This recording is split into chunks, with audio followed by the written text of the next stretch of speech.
How we doing, folks? Welcome to another video on what used to be the MacMaster but now is being Dan. I'm actually on the way up to Santa Cruz to look at a new vehicle for First Excursions, or Tenerife First Excursions, and you might recognize this fella in the Jeep with me from TikTok and also YouTube as well on our Tenerife First Excursions channel. This is Matty. How are we? If you didn't know him already, that's probably his number one line. TikTok, how are we? And I've just decided on the way up, why don't we have a wee chat? Matty didn't want to call it an interview. I don't think it's really an interview, although he might not keep his job after this. So I'm interviewing to keep my job. Yeah, just to talk to Matty on a one-to-one level, as opposed to like what he is on TikTok and what you see of him on TikTok, and you know, as I know him in the business, and you know, from day one where we started. So I'm gonna have a chat with him, ask him a few questions. Some of them I know the answers to, some of them I don't. He's nervous now, but yeah, he might jump out the Jeep door. So Matty, where are you from originally? So I am from a very small, well, the majority of people now know it.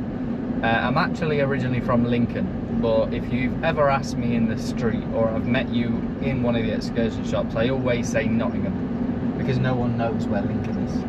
Everyone knows where Nottingham is. You kind of say Lincoln and then they're like, where? I say, you know, the cathedral. Oh, okay, the cathedral. And then Lincoln. Very small town. Yeah. There's not really much going on there. I went to school in Lincoln. I was born in Lincoln, and I was very happy to leave Lincoln. Now what about the people who are living in Lincoln now? Lots of retirees. Oh, right, okay. Yeah, lots of retirees. It's Lincolnshire, so it's kind of farmlands. You've got lots of farming going on. But the current situation of that area of the UK, I don't know if it's improved, but there was always massive kind of unemployment there. Okay. Unless you was involved in farming or retired. If you was a farmer or retired, cracking. Were you a farmer? No, nor was I retired. So, you're still too young to be retired now. So when did you leave with your parents from Lincoln, or how did it go? Correct, yeah. What's your journey? How did you end up, like us meeting? Obviously, I know from then on more or less, but from us basically meeting, how did you end up here basically? I left Lincoln when I was still a teenager. I was a child, actually. I was just about to turn 15, if I recall. Yeah. And I'd just done my GCSEs, which I failed all of them miserably. You never told me that in an interview. It's your fault for not doing your research on my CV. Your problem, not mine. Oh, right, yeah, okay, 1 and 1 is 2 and all that. And then essentially when I did my GCSEs and finished secondary school to the point where you could leave legally without having any repercussions on my parents' side, more than most. My mum and dad moved to Malaga, the south of Spain. Yeah. And obviously I went with them. I was Lincoln, Malaga. It was kind of a no-brainer. I'm going with Lincoln. Yeah. Well, and they opened up a bar in the east of Malaga, heading towards Nerca. I don't know if anyone knows it. Lovely little town near that neck of the woods. And they had the bar there successfully, and I worked with them. I didn't continue any education after failing all my GCSEs. There wasn't much point of continuing the education, to be honest with you. And then I did that for a year and a half, 2 years. Nothing really happened in that period of my life. Yeah. Apart from I always wanted to be involved in sales, let's call it, whether that be owning a business, managing a business, something to do with just anything that isn't the standard 9 till 5. And tried multiple drop shipping businesses. Yeah. This is when I was like 15, 16. Yeah. And all of them didn't succeed massively where I was making a load of money, but you know, they succeeded to the point of that we had sales. My dad helped me a lot with setting that side of things up. He was always business orientated. He's back then he was very big in regards to, he was managing large nightclubs and venues in the UK. Okay. So he had a lot of background in management of business, and and kind of customer service and everything. It was actually my parents who told me that I should probably kind of broaden my horizon to the east of Malaga and go off and do a season somewhere. Yeah. So I did when I was 17, at the grand age of 17. So you remember the date that I moved there, and it was just March the 28th. So I still was... To here in Tenerife? To here in Tenerife, yeah. Yeah, I got a one-way flight. Yeah. I used an agency called Playaway. Now, I don't know if they still exist. I've heard of them. Yeah, if they do exist, it's not with the same owners, I'm aware of that. Yeah. And essentially what Playaway did was they brought you over to Tenerife. You had to pay your flights and the accommodation for a month, but it came with a guaranteed job. Now, in hindsight, looking back at it, you could have done that yourself, no problems. But the benefit of it, what it was, which suited me and many other people, because I think like there was like 300 people that did that every single summer season. Yeah. Was they had all the connections in the bars, the nightclubs. They had the accommodation sorted for you. So I lived with like 3 other people, and we all shared an apartment, and that was on a month-by-month basis, and you could extend it monthly if you wanted. And then that's how I kind of got my foot in the door in Tenerife. Yeah. And after what was your working career then? Like, what was your first job in Tenerife? So, I'm going to say the story of how I got my first job, and it's a little bit, because now you would never get it.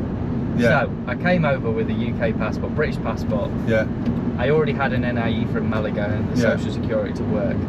And I walked down Veronica's Strip on the day that I landed. I landed at like 2 in the afternoon and checked into a hostel because I had a couple of days of where my accommodation started. And for anyone who doesn't know, like, so in Tenerife, Veronica's Strip is where the whole party club scene is basically in Tenerife. Yeah, correct. For like tourists mainly. Yeah, the main area. Very busy area. You've got like maybe 8 or 9 nightclubs all next to each other, lined up on a street called Veronica's that's like 150 meters long. So I was walking down the strip. It was like 5:30 in the afternoon. This gentleman collared me in the street and said, "Are you coming in for any drinks?"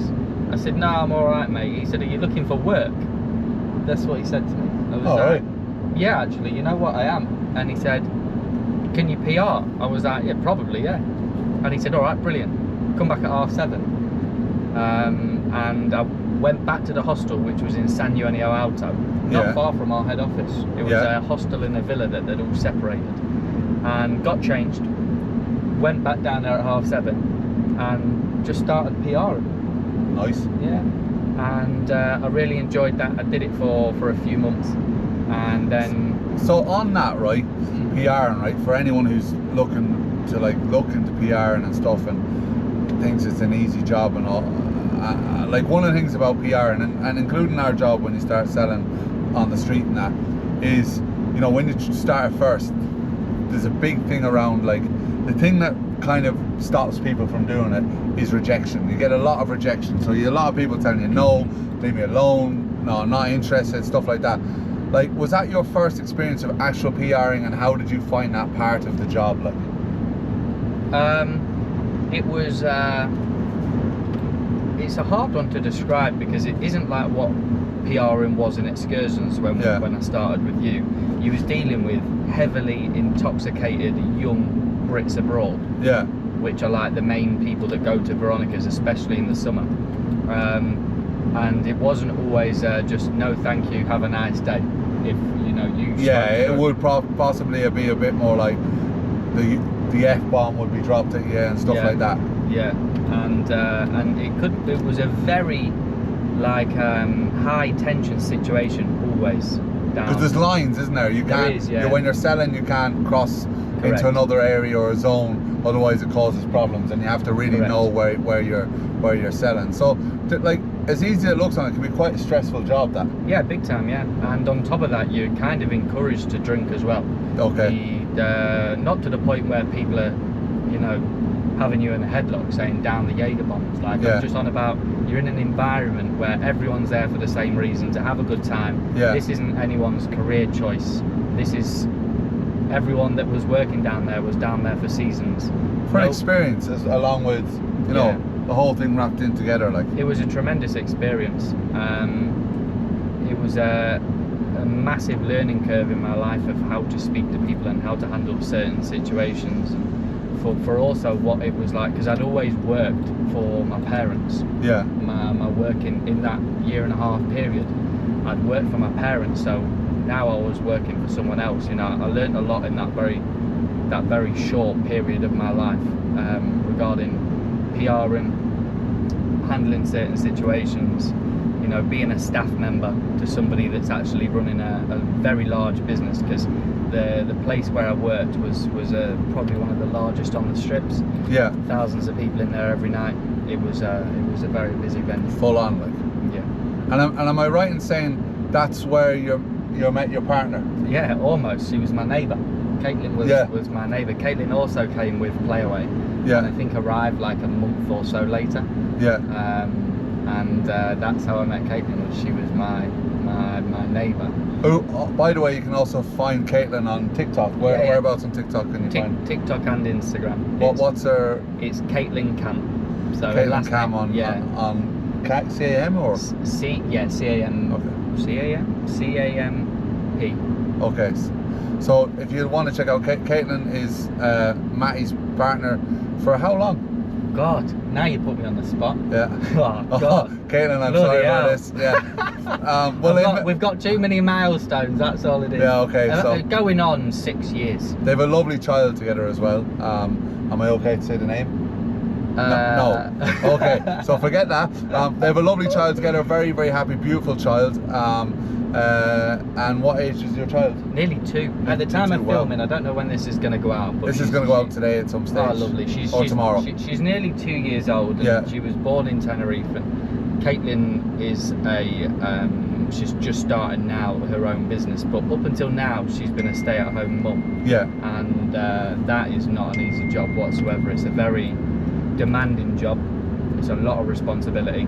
And her doing that has also taken a lot of weight off my shoulders regarding growing my career as well. Yeah. So if there are any other stay-at-home mums out there, well done to you. Fair play. Fair play. And and sometimes that's discouraged in life. It's like some people see that as, oh, you're not chasing your career. But like, one of the most natural and most beautiful things in the world is to be a mum that's staying home and caring for the child and giving them all the love and the hard work and all that put in. And I think that's another conversation for another day, but it's sometimes society thinks that that's something that you shouldn't do, or I don't know. I've heard it talked about before in debates and stuff, when actually it's an amazing, very precious thing to be able to do that. Like, and you're very blessed to have that situation in your life. You know what I mean? Massively. The other thing I was going to, so you're settled here in Tenerife. You've got a lovely partner, beautiful child. Yeah. That obviously you met in Veronica's, which is normally one of the places you would say is not an ideal place to meet a partner. No. But it's worked out really well for both of you. Yeah, up to now, yeah. Yeah, without questions. When we actually met, because Caitlin's going to hold this to me for the rest of my life. Sorry, mate. Sorry. Well, we're here now, so we might as well. We'll get the elephant out of the car, yeah? Yeah. So we got together when we were young, when I was like, God, I think I was still 17. Yeah. Because Caitlin's a couple of months older than me. And I was happy enough just going on to my daily life as a single gentleman in Tenerife. And it was only around a year later. Yeah. Maybe, about a year and a bit later, which is when I changed jobs. And I went to work in another nightclub down Veronica's, and doing PR in the same. And long and behold who was my manager? Caitlin. So she took advantage of you. Exactly that. Yeah. I'm only joking, Caitlin, by the way. So yeah, that's how we kind of, because we always knew each other. And, you know, I made a silly mistake when I was 18, and I'm very mature enough now to hold my hands up and be very thankful that the whole situation materialized into what it should have always been. Yeah. Anyway. So obviously I know where you're at now in your life and stuff like that.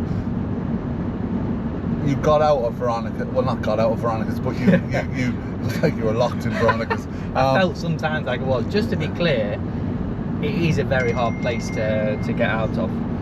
You might need to silent that phone. Just silent. So you're in Veronica's. What was your next move to kind of step out of the Veronica scene and step into a job closer to what you are in today?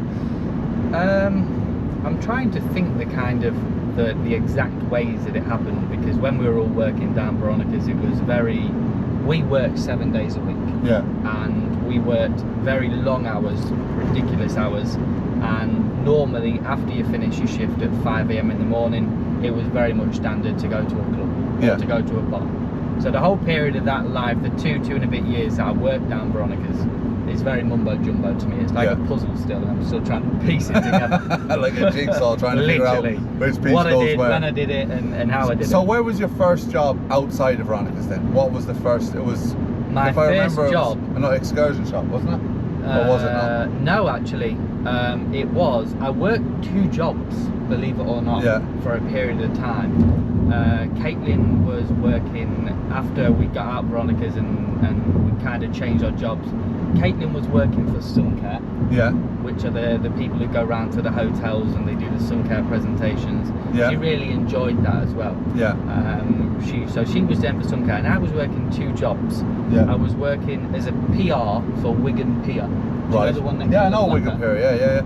And it's it's a very good bar if anyone wants to check it out. Yeah. And you might have seen the cheesy string things. No, that one's that's Winchester. Oh, that's the Winchester. Yeah. Wigan Pier was famous for just pub grub, live entertainment in the evenings, and the football. And I was a PR there, and I really enjoyed it. It was daytime PRing, and then I would work the afternoon shift for excursions. However, it wasn't for you. We didn't meet until later. No, we didn't until later on. So you were doing a bit of excursions, you were doing a bit in this bar. Yeah. So I was grafting. I was working like 14 hours a day in the sun. That's one thing, like from knowing you, like there's one thing you're not afraid of is graft. Maybe a bit lady, but I'm joking. How times have changed, huh? No, but like there's one thing, he's certainly a good grafter, and I guess to fast forward to when we met, I remember which I shared in the last video I did. I said I wanted to get out of business, and I took a loan out and bought my first traspasso of an excursion shop in Pueblo Canario, and I was looking for employees. I managed to get a girl called Inga, and also you. I remember I got given your number from a friend of mine, and they said this guy's looking for a job. We can't take him on because of excursion shop politics. Watch out, something in the road. Huh? Watch out, something. Oh yeah, something in the road there, guys.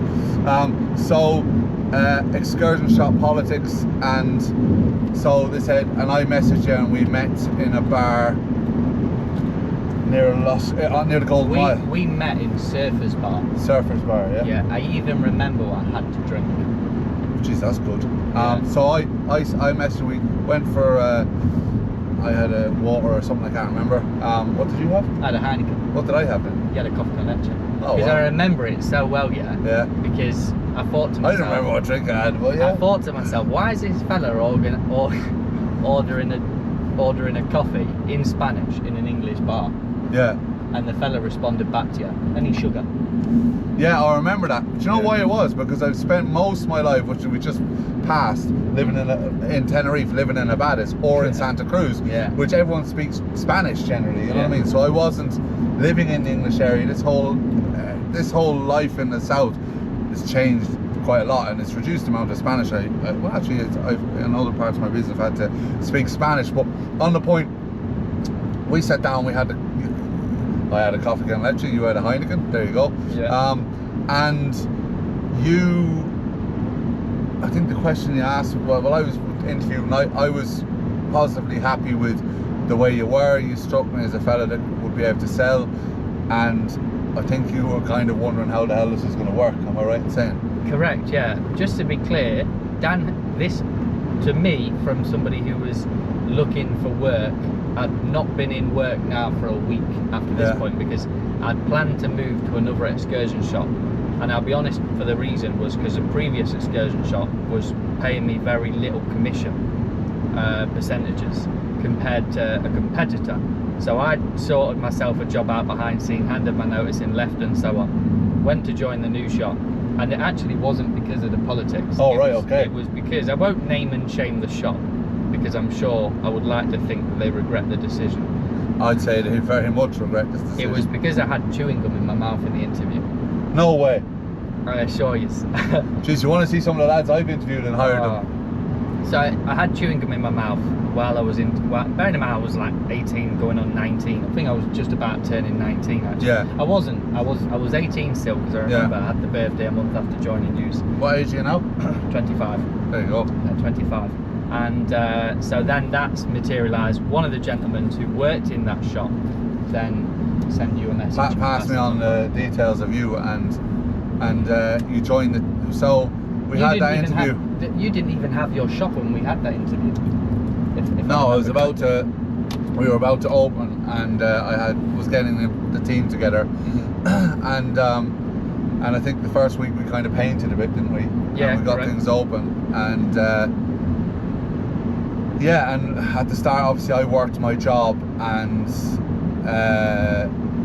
sold, and you sold as well. So the start of our kind of working together was like Pueblo Canario, which, if you're in Tenerife, is okay. So we got rudely interrupted by the GoPro overheating.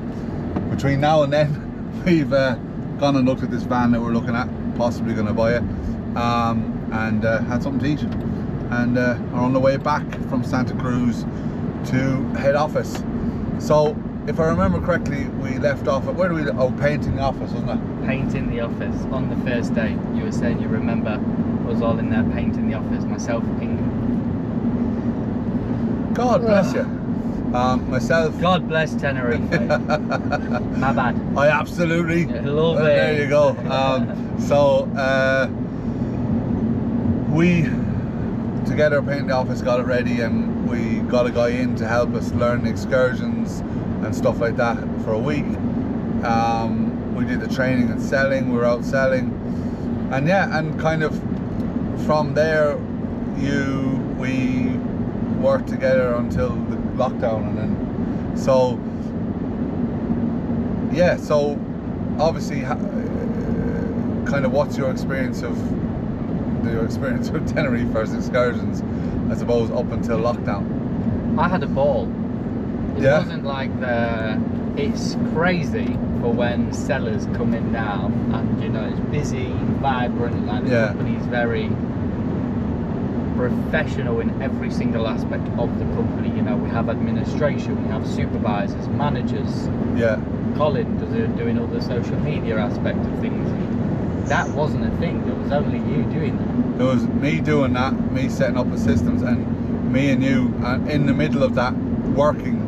To selling. kind of have some sort of wage coming in until the business took off. And I guess one of the things was, I always said that we needed to build a reputation online and build our name and have reviews and all that. And I remember very, very clearly when I started working in excursions, and it was never for the money for me. yeah, I always presumed that it would be a stepping stone in my life. yeah, I didn't expect for it to grow and carry on growing and then grow more, and then it's like somebody's got a bag and we're just pulling things out of it, and it's like, bloody hell, I can't believe there's still gifts in this bag. Honestly, because every single, like, just when, bearing in mind, before TikTok, I remember saying to Caitlin, like, we've probably maxed my potential of the business. my personal potential anyway in the business was what I felt was very maximised. Couldn't really think of anything else on what we could do to stand out. And then it's also, it's just as if somebody's just said, well, hold on a minute, mate, have a bit of this, and then just threw another thing at us to kind of an opportunity, and then we grasped it, we took it, we utilised it, and it worked and it paid off, didn't it? Yeah, 100%. Just going through a tunnel, guys, just in case you thought it went all dark and you're trying to adjust your television or your phone or whatever you're watching this on. So I mean, where we're at is a completely different story. If you were to kind of describe your life now, how do you find your life now? And obviously you've kind of blown up on TikTok on Tenerife First Excursions, and you've got a lot of people now. Oh, just went over some rocks. You've got a lot of people now that recognize you. How do you, like, describe your life now and what it's like for you now? Oh, Jesus. I'm trying to find the perfect starting word for it, because it didn't it wasn't the aim goal, nor was it in my opinion. I remember Colin saying it to me, this is what's going to happen. And I think I also remember you saying a very similar quote as well, that this is going to happen. And it wasn't until it happened that I realised that it had actually happened. I was just kind of in it and so on. And I remember the first time when somebody came up to me and said, oh my God, you're the geezer from TikTok, we need to take a photo with you. And I was like, why on earth would you want a photo with some geezer who just tells you what the weather's like and what the price of a pint is and so on? Yeah. Which is really fun, but it wasn't, nor isn't it, I don't think anyway, designed for that reason. It was designed to show people in the UK what Tenerife was like at its very present moment, and also as a monster marketing tool. But one of the things if you remember when we started, yourself and Colin working together, one of the things I said, and I'm not looking to sell to people already coming to Tenerife. I'm looking to be like a tourist board and attract people to come to Tenerife that were thinking about going on a sun holiday or whatever, by putting it out there of, you know, all the things that Tenerife has to offer. Not that we've shown all the things that Tenerife has to offer, because there is a lot more, but to give that feeling of, you know, reasons for you to come here to Tenerife and enjoy the island. It was one of the things that I had put forward, and I think on many levels between the work that you've done, it's got there, you know, on many levels, and we've a lot more to do, but it's certainly on the way.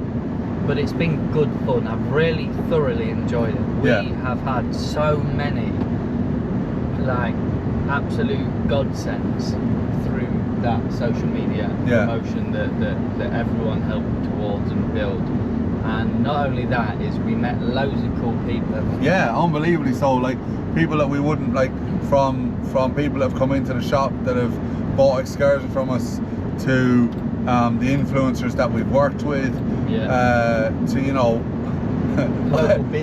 local businesses, meeting local businesses, and also I was just laughing at the lads going to they've been going to these events backstage, and the reason I'm laughing is I have, you know, asked for the passes and never showed up, like, you know what I mean? So it's like, and back when I was younger, I would have loved to go to all those events, but now it's like it comes around 10 o'clock and I'm supposed to be, you know, got a free pass to, you know, whatever it is, you know, NRG or whatever, and then I think, it's past me bedtime, I'm off to bed, I'm not going. I'll regret this one in the morning. I'll regret it, but like, you know, all that sort of stuff has been, it's a great adventure, and I think there's a lot more coming. And you know, I guess one of the things that stands out for me about you and where you're at now and your life now, and you know, from what I can see, you know, and from being around you, you're a great dad. You really care for your daughter. You're a great partner. You're a kind person. You've really kind of, you know, taken a lot of, you know, and this is not me being egotistical, but you've taken a lot on board of what I've said to you over the years of learning within the business, and also remaining humble. I think it's really important to remain humble and be aware of who you are, where you come from, and like you talked about it there, you left from Lincoln as a young lad, probably not a lot of job opportunities over there. You've come here and grabbed everything with both hands. You've worked your arse off. While still having a good time. And still working your arse off. Slacking a bit lately, but it's interesting that we talk about this, because the people who watch the TikToks, just like they watch you on YouTube as well, they always don't see this. They don't see what goes on in the background. No, they don't. The late nights sitting in front of a computer, the nights where we were, finishing up on the street at like 12:30, 1:45 at night, building a business, the constant replying to all the stuff that goes with running a business. You don't see, it's because the swan looks great on the surface, but you miss the legs under the water paddling, like. And I thought they all had engines. no engines. But what I'm trying to say is, I guess, and the thing is that I'm trying to put more and more across on this channel, is basically that, from humble beginnings, you've grown within this business. You're, I would say, in a comfortable position in your life. You've got a great partner, a beautiful daughter. You've got, you're earning decent money. You've kind of built yourself up on TikTok. You built channel up. You work very hard with the business. You're running, about 80% of Tenerife First Excursions in the background. This is something else that I was going to address actually. Yeah. Since TikTok, a lot of people presume that my job is TikTok. Yeah, no, it's not. Absolutely not. Could you imagine?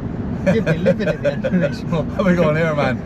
You gotta be doing some work as well, So, and Matty has percentages within the business on different parts of the business. So to come from that, and that's what I want to, I talked about in the last video, is that I came from a really bad place in my life to where I am now, and it's through, standing up, going ahead and stepping through the fears, the anxieties, because I'm sure along the way you've had fears and anxieties, putting money down towards businesses, stuff like that, and it's stepping through that and just taking a chance on yourself, believing that you can achieve stuff.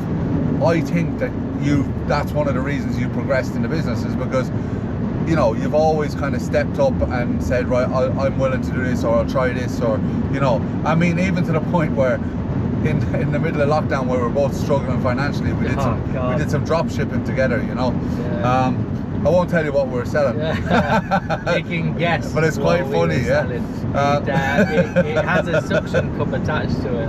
I'm not reading the comments anymore, as I've said in the last video, but if you want to comment in the comments below on what you think we were selling during lockdown, I guess that's kind of what I wanted to kind of bring across, is that Matty's 25 years old, and I think there's a lot more. And the thing is, when you came into the shop, I could see an ability in you that you would be able to sell, and within the business I could see the ability and the willingness to learn, and the willingness to try, and willingness to do more than other people might do within the business. And that's why, I've taken you alongside with me in the business, and you've grown and you've worked for it. It's not like it was a gift. You worked for it and you proved your ability. And I think for anyone out there watching this, that's in your hands. It's up to you whether or not you want to step up and show how you can be in business, or try your own business. The worst thing that can happen is you can fail and you pick yourself up again and try again. Regret is a terrible thing, and if you don't try something, you might regret it. So I guess I'm gonna wrap it up now in a minute, but what would you, if you were to say to someone younger or your age now, that's kind of trying to figure out what to do in their lives, what advice would you give them today, Matty? Only, and I know it's going to hurt people to take advice from a 25-year-old. Not necessarily. Not always. It depends on you as a person, but it's the fact that if I was to plant an apple tree 25 years ago, I would have already had my fruit by now. There's never a right time to do something in the majority of situations. And it's a regret that I have in part of my life that I didn't do certain things sooner, because of the worry, because of the anxiety, because of the what ifs. And then we did them later on, and it proved itself and it worked. So there's never a correct or there's never a right time in the majority of situations. So do it now, because sooner you'll be thanking yourself rather than later. And like I found out over the last while, is you really don't know, is tomorrow going to happen. Well, there's only the present, and that's all you have. Correct. So why not take a chance? Why not, as we say in our slogan, live the dream. I guess that's all I have to say. Keep an eye out for Matty on TikTok in Tenerife First Excursions, and He absolutely loves it. Absolutely. Absolutely. Absolutely love it, guys. And if you like the content I'm putting out, obviously I've gone a different way with the channel. I'm more kind of like talking to people, soul searching, talking about life, reminiscing, or you know, I want to get, if anyone fancies, you know what I'd love to get on this on here at some stage is someone who's into psychology or stuff like that, you know, we can explore more stuff on that side.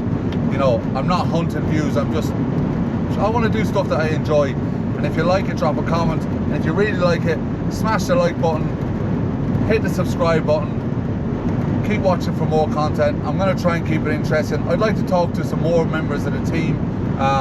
Hopefully we'll get Colin on soon. I was going to say, can I choose the next person? Oh, do you know what I'm going to do? I'm going to rob this from a guy that I watch now and again. You probably know him. I can't think of his name, it's gone blank. But he has a podcast. He actually recently interviewed Boris. He's an English entrepreneur. He's on Dragon's Den. I can't think of the guy's name. But he does a podcast as well. And what he does is he asks the person on this podcast to give me a question for the next one. Yeah, but you can't tell me. You have to give it to me, and I'm going to ask them on the next one. A question from you. Perfect. So I have to tell them the question? No, you can just write it down for me, and I'll ask a question. But what's your request though? You're going to ask them. Can I choose the next person? You can choose the next person to go on if you want. Wow, this is a big responsibility. Yeah. I wasn't expecting this on a Tuesday morning. On the way to pick up a van that we never picked up. Yeah, but it's still in Santa Cruz. Yeah. It's a lovely van, by the way. If you're in Tenerife and you see a lovely blue Chillbox Tenerife First van, that's the one we grafted so hard for. Yeah. You were going to get him on anyway, Colin, so I want to choose someone else. Okay. Because I don't want to do the same.